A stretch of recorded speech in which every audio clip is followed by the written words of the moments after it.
the hang of this thing. Why has it got all these levers? It's an off-the-road vehicle. Oh. It is now. How many vehicles do you know that can double up as a mobile cinema? How many that can literally do anything and go anywhere? Well, there's one, the good old Land Rover. Been there, done it, climbed it. Say hello to one of the world's most versatile vehicles. And the Land Rover has to be one of the British motor industry's biggest success stories, and it's one that's still going strong. And remember, it's a British invention, designed almost 50 years ago.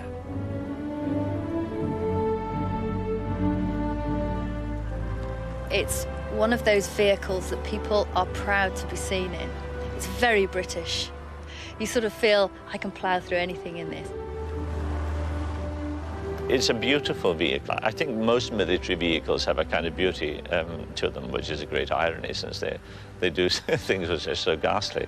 But rugged vehicles I just find attractive. Maybe it's because I'm so unrugged myself. Old Land Rovers are terribly British. They're made of aluminium. They don't fall to bits. You see them around the world, and they are just marvellous vehicles. They're far better than anything else.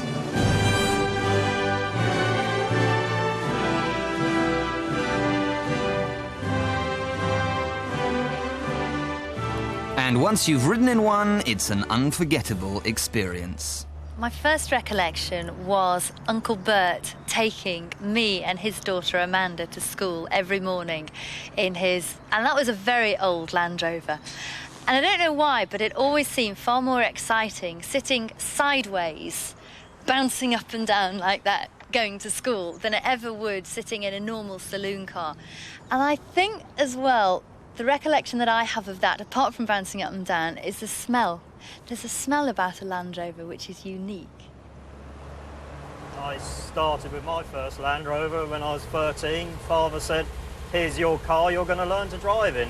Now put it together. It was a box of bits that a customer had got bored with and said, use it for spares, and Brian just said to me, well, put it together and you can learn to drive and use it. I don't drive cars, I don't like cars. You can't see what's coming or see where you've been. At least with a Land Rover, you can see over the hedge. Here she goes. As the sun set on the British Empire, from the suburbs of Solihull came a machine which would carry the flag of British industry to the edges of the earth. For the fearless Land Rover, no road is too rough. This was the first and finest 4x4. Land Rover came about really as a temporary measure. The idea was that the Rover company needed a vehicle that they could export, because if they didn't export, they wouldn't get the rations of steel that the government was issuing to motor manufacturers. They intended to make this thing for 4 or 5 years and then go back to making saloon cars. But in fact, it was far more successful than they'd envisaged. And within 2 or 3 years, it was selling 3 times as many as the cars. They call me Mr. Land Rover because I was one of the original 5 designers of the vehicle. We 5 designers started this vehicle, designed it and got it into production within 12 months. I never thought at that time that it would go on, but of course as soon as I'd started and found out what it could do, what we could do, I realised it was a vehicle for all time. How does it feel all these years later? Oh, it makes me feel very proud. This was the basis of all Land Rovers, really. A chassis constructed of bits of steel welded together, because of the fact that we couldn't get enough rations of steel. The engine from the car, the dash, and on top of this we was able to fit all the different bodies, many hundreds in fact, that the customers required throughout the world. The production line itself was rather primitive in the early days. The chassis were cut as blank by ourselves in the guillotine shop and welded outside the main assembly sheds. The space in which you could work was minimal, about 2 foot square. And they used to say that if you reached about 35, you were too old to be on the track, so they gave you a line-side job doing sub-assemblies or helping to feed things on. I have to say that with the Land Rover, you get this feeling of invulnerability, that there is no hillside, no gully, no mountain that you cannot climb and come off better. It's a feeling that brings out the explorer in you.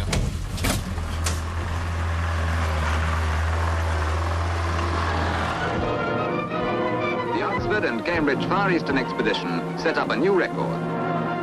Normal 86-inch wheelbase Land Rover station wagons, painted dark blue and light blue in friendly rivalry. The Jeep ceased production after the war. Rovers brought out this vehicle, which I understand they didn't know at the time how successful it was going to be. And it has evolved into the most magnificent four-wheel drive cross-country vehicle ever built. Not all the bridges have stood the test of time on this unused road. You have to keep driving when you're in the water in order to prevent the water going up the exhaust pipe. And the other thing we realized was not to get water all over the electrics in the car. And we used to do that by disconnecting the fan belt.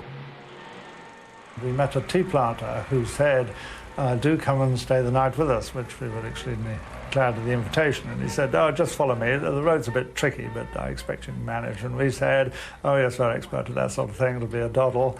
And eventually we came to a suspension bridge, which had a notice on it which said only suitable for 9 pack horses, and it had been built, I think, in 1909. And when we got to the middle and the depression of the deck was so great, I thought the end had come. There was a ravine several hundred feet deep below me and the road rising in front of me, and I wondered whether I'd actually get up the slope. And that ability to climb slopes has created a new cult, off-roading. Now, this section up through here looks pretty impassable. I don't know if you can get a shot of it, Baz. Should really test the beast through there. There she blows, Baz. There she blows indeed. We've got 8 miles of sweat and terror through there. There's a couple of mean gullies, a bitch of a hill, and what could only be described as the mother of all ditches. No problems for us then, eh, Si? It is sorted. It's gripped. Let's off-road.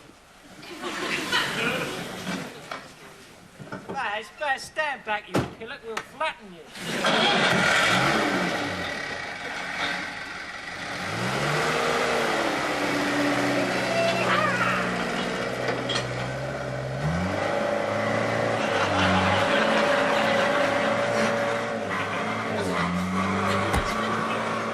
The Land Rover. A tough, chunky, cheeky, versatile But those vehicle. early Land Rovers weren't meant as off-roaders, but earnest agricultural workhorses. The tough and tenacious American wartime Willys Jeep had caught the attention of Rover car boss Maurice Wilkes. He used one on his Anglesey estate and reckoned that post-war Britain would buy a go-anywhere utility vehicle. And he was right. In just 12 months, the Land Rover was on the market. In 1947, Nancy Jones was working a remote Welsh hill farm and had heard about this revolutionary new farm vehicle. She beat a path to her dealer's door. Well, the farm was called Della Wren, and it was a hill farm. We simply kept sheep and just a few domestic cows. But we really needed a vehicle to get all the produce up to the house, and there wasn't a bridge on the river. I had to go through the ford. And then I heard about the new Land Rover coming out. So I thought that would be rather nice. Well, I went to Landover, went to the garage, and I said, I hear you've been allocated three Land Rovers for the county. And I said, I want one. I'm one of your customers, and I think I'm the most worthy cause. And they didn't argue with me, they gave it me. We had a horse called Jolly. She was a working horse. And so one day we decided we'd try and take out some farm manure with a Land Rover. And she watched us the whole afternoon. She wouldn't settle down to graze at all, as if she knew we were taking on her work.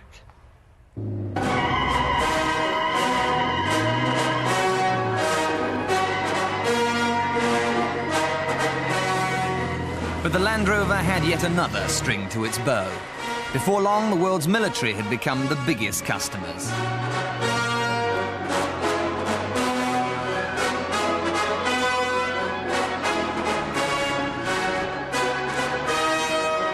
From troop carrier to amphibious vehicle to radio van, Land Rovers would be conscripted into virtually every theatre of war, bought by no less than 147 armies and police forces. the Solihull factory had stumbled into a market bigger than their wildest imaginings, a market without a single competitor.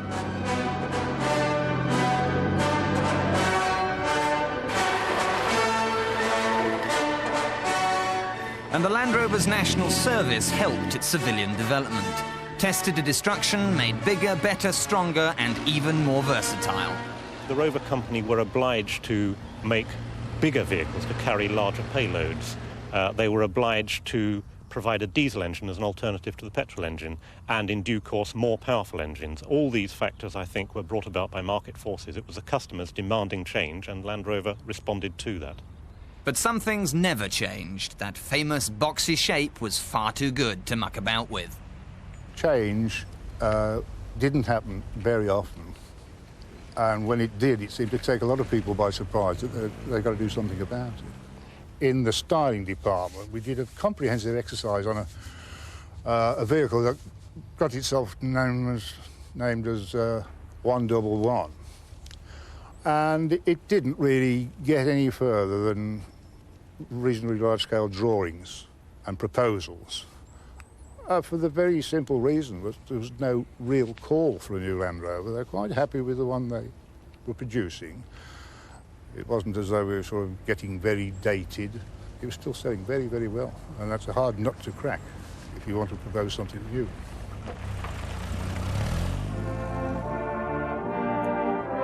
And there was another good reason not to change a thing. A certain celebrated couple gave the Land Rover instant social acceptability. Suddenly, the workhorse was fashionable. My Land Rover was built for the Queen Mother in 1965 with a six-cylinder Rover car engine. And it has chassis number QM1. We understand that Prince Philip went to Africa and saw other vehicles with six-cylinder engines in, came back to England and said to Land Rover, I want a six-cylinder. It's got lovely deluxe front seats, which were fitted in fact, in 1967. It's got a wireless in the front, an old-fashioned wireless, with speakers in the middle and at the back. So obviously the racing results could be listened to by everybody. And it's a 10-seater version and not a 12-seater version, which is quite rare. And for that very special customer, Land Rover would go to enormous lengths to fit those little touches that mean so much. If one is fond of carrying one's pets around with one, it's surprising what one might need, like an interior rear window wiper for the condensation from the corgi's breath. Isn't that right, Clarence?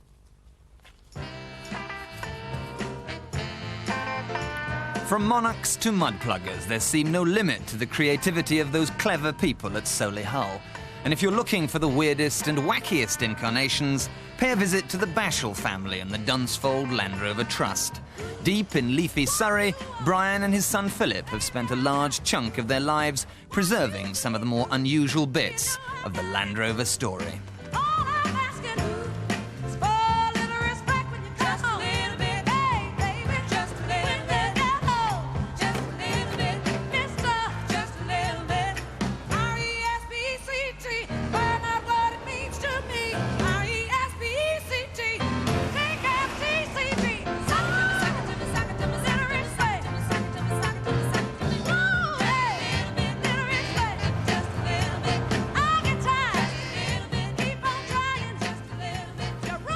Personal thing, we like to save pre-production or development vehicles because the main manufacturers, unfortunately, don't have a collecting policy for the prototypes or development vehicles.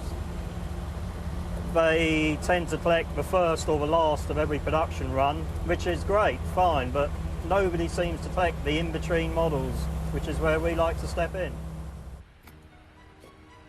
Collector or not, they're addictive creatures. You don't just own a Land Rover, you become part of it.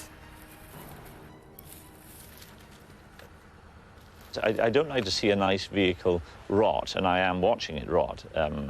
I won't let it completely rot. Something, you know, the last gas, I'll suddenly decide to have it done. But it's because of our early years. I mean, there's great sentimental value to us because we had such fun in it. It was grey. You can still see a little bit of grey on the corner, but we actually just bought a tin of Dulux and a couple of rushes, and we painted it white. I don't know why we decided to paint it white. We should have painted it camouflage colours, really, so that it wouldn't stick out in the countryside. But we decided to paint it white. Young and foolish. Oh dear, oh dear, oh dear. We came over the Alps, and I forgot to check the water, and the what do you call it wasn't working. The temperature gauge wasn't working, and we just forgot to check the water, and suddenly steam came belching out of it, and we ground to a halt. And fortunately, there was a garage nearby and a little French workshop, and this guy came along and looked at it and said, "Oh, il faut démonter tout ça. We have to take it all to pieces." And he spent a day on it, put us back together, and off we went. That's the great thing about the Land Rover. You could always find something to do. I would say that it is one of the greatest success stories of the British manufacturing world. It's been now from 1947 until the present time, still running, still building, nearly as many as we ever did. It shows that it is what we thought it was. A success story without end. With sales approaching 2 million, Land Rovers have become a national institution. They've been imitated but never bettered, and even formed the basis for yet another Solihull legend, the sharp-suited Range Rover. So next time you see one of the scores of modern 4x4s, just pause for thought and remember that it was all started by that little green machine from Birmingham. In this job, you're apt to get a weeny bit blasé, a bit cynical about cars. But in the last 10 days, I must have driven, what, a dozen Land Rovers, all different shapes and sizes, and I've come away mightily impressed. So guess what I've just bought?